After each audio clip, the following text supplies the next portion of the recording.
Parece brincadeira, né? Os bancos. Não bastassem as absurdas tarifas cobradas a todo e qualquer mínimo serviço, agora se sentem à vontade também para o enriquecimento ilícito. Não dá para acreditar. Só o Bradesco, que vale mais de 100 bilhões de reais e que no primeiro trimestre deste ano lucrou, eu disse lucrou, 1,7 bilhões, teve a coragem de lesar milhares de clientes com o argumento de que, você viu, não houve tempo para pesquisa de dados. 20 anos.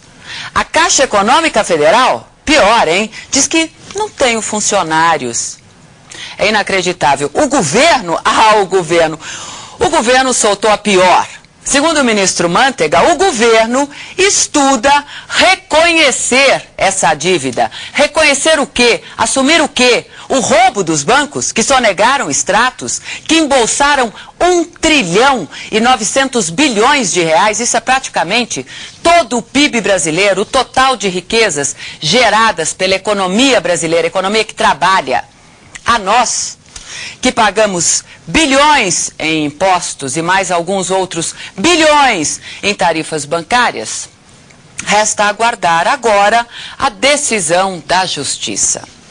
Hoje, a Defensoria Pública da União entrou com uma ação civil pública na 15ª Vara Federal de São Paulo para que todos os poupadores prejudicados com o plano sejam automaticamente recompensados sem a necessidade de entrar com ações individuais. É o mínimo que a Justiça brasileira, se é que ela existe, pode fazer.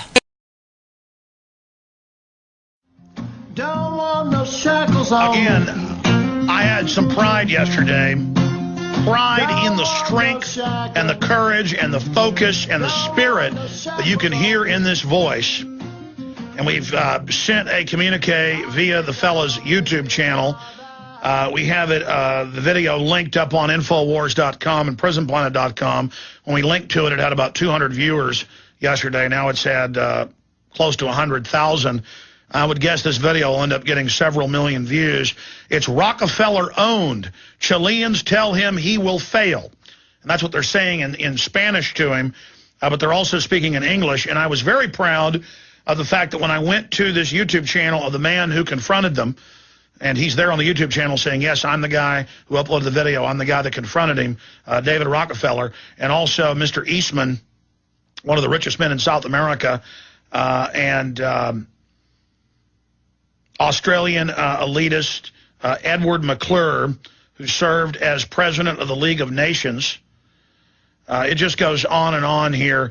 You can read the whole breakdown at Infowars.com and PrisonPlanet.com. Rockefeller-owned. Chileans tell him he will fail. Together with his good old friend Edward Eastman, Mr. Rockefeller takes a quick vacation almost every year in the south of Chile.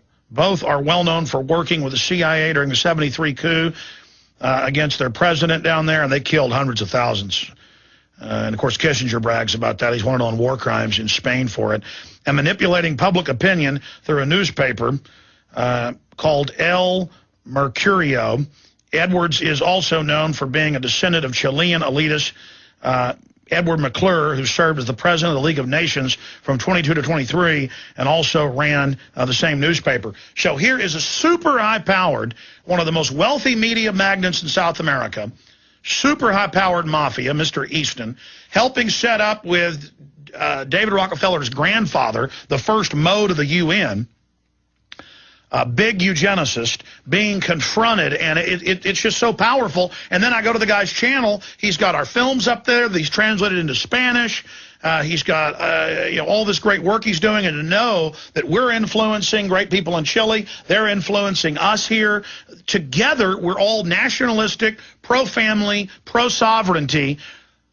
But it's also a global movement against global tyranny. It takes a global movement to fight their global tyranny, but it's independent. But it's a manifesto of liberty as we all basically think along the same lines. And it's that idea that's bulletproof. Here is the powerful audio and video of the confrontation. Rockefellers, come back. We don't want your New World Order, you know? Leave Chile right now. Leave Chile. You are not... You're killing a lot of people. You're killing a lot of people. Leave here. Leave Chile right now. Leave Chile. Leave Chile. We don't want your world government. Leave Chile right now. Leave Chile, okay? Leave Chile. Your family is the most disgusting in the world, you know? Leave here. Leave. You also, you're a traitor to Chile. Mr. Agustino, you're a traitor to Chile, okay? You're a traitor to Chile. What you're doing right now, okay? Okay? Okay?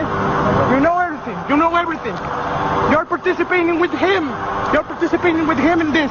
Your world government will fail, okay? It will fail! Your world government will fail! Will fail!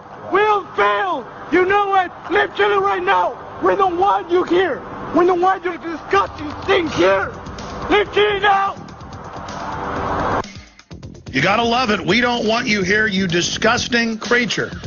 And by the way, Rockefeller admittedly ran the takeover of Chile and death squads that conservatively killed tens of thousands, hundreds of thousands were put in prison or disappeared. So here's a guy in a country that still isn't too free talking to a literal Hitler visiting his country who's committed a Holocaust. That's real courage.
Some people have written to us and they said, look, you're not going to have a policeman with a gun knocking on your door accompanied by a doctor with a syringe. They haven't got the resources to do that.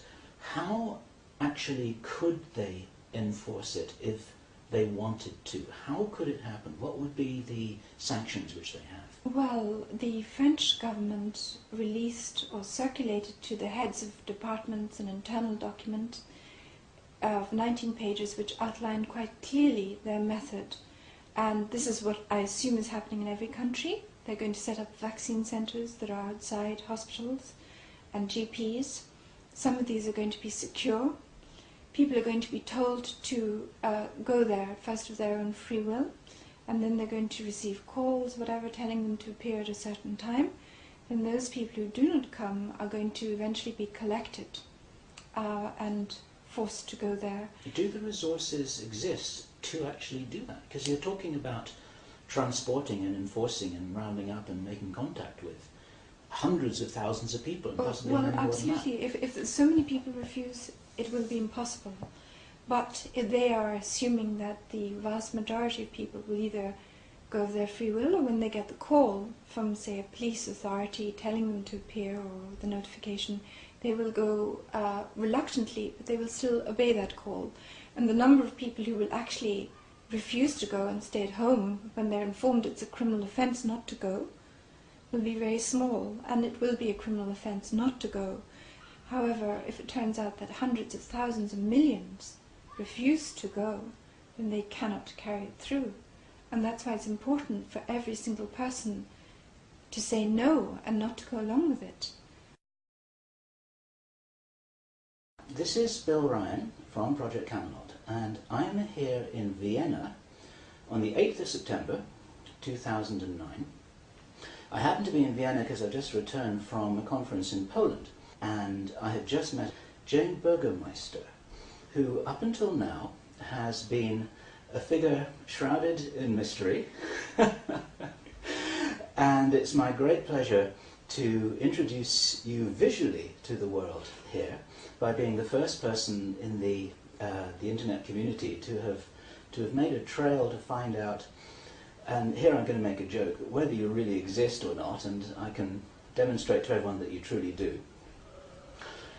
What, may I ask, Jane, was your response when you realised that you had an opportunity to basically to give a message to the world on camera, which is what I want to support you in being able to do? Well, thank you, Bill, for, as I say, taking the trouble to come all the way here. And it's a bit off the beaten track here in Vienna.